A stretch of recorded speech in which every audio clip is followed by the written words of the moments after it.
മരണത്തിൽ ബന്ധുക്കൾ സംശയം പ്രകടിപ്പിച്ചതിനെ തുടർന്ന് കോഴിക്കോട് വെള്ളയിൽ സ്വദേശി അസീമിന്റെ മൃതദേഹം പുറത്തെടുത്തു. ഭാര്യ നൽകിയ പരാതിയെ തുടർന്നാണ് വെള്ളയിൽ പോലീസ് മരണകാരണം സ്ഥിരീകരിക്കാൻ തീരുമാനിച്ചത്.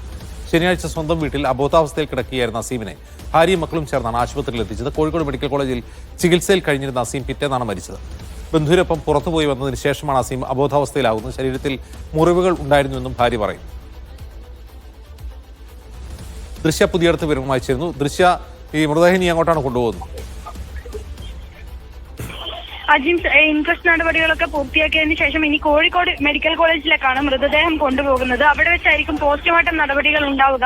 ഈ അസീമിന്റെ ഈ കുടുംബവും ഇതുകൂടാതെ തന്നെ അസീമിന്റെ കുടുംബവും ബന്ധുക്കളും ഈ ഇത്തരത്തിൽ ഈ ശരീരത്തിൽ മർദ്ദനത്തിന്റെ പാടുകൾ ഉണ്ടെന്ന് ഉന്നയിച്ചിരുന്നു. ഇതുകൂടാതെ തന്നെ ഈ നാട്ടുകാരുടെ ഭാഗത്തുനിന്ന് ഈ മൃതദേഹം കുളിപ്പിക്കുന്ന അടക്കമുള്ള ചടങ്ങുകൾ നടക്കുന്ന സമയത്ത് ഇത് കണ്ട നാട്ടുകാരടക്കം പറയുന്നത് ഈ മുഖത്തടക്കം ഈ കണ്ടാൽ മനസ്സിലാകുന്നത് പോലെ തന്നെയുള്ള പാടുകൾ അത്തരത്തിൽ മുഖത്തും ഈ ദേഹത്തും ഒക്കെ ഉണ്ടായിരുന്നു.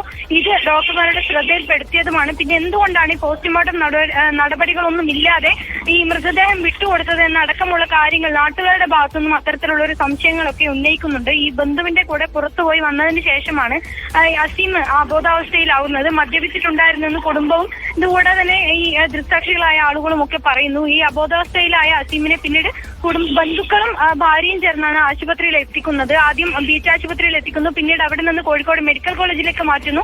അതിനുശേഷമാണ് 7-ാം തീയതി പുലർച്ചെയോടെ അസീം മരിക്കുന്നത്.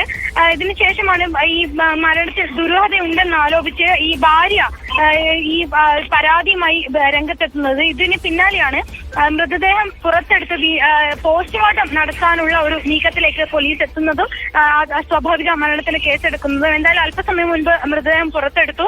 ഇൻക്വസ്റ്റ് നടപടികളൊക്കെ പൂർത്തിയാക്കി മൃതദേഹം അധികം വൈകാതെ തന്നെ കോഴിക്കോട് മെഡിക്കൽ കോളേജ് ആശുപത്രിയിൽ എത്തിക്കും. അജിം, ശരി ദൃശ്യം.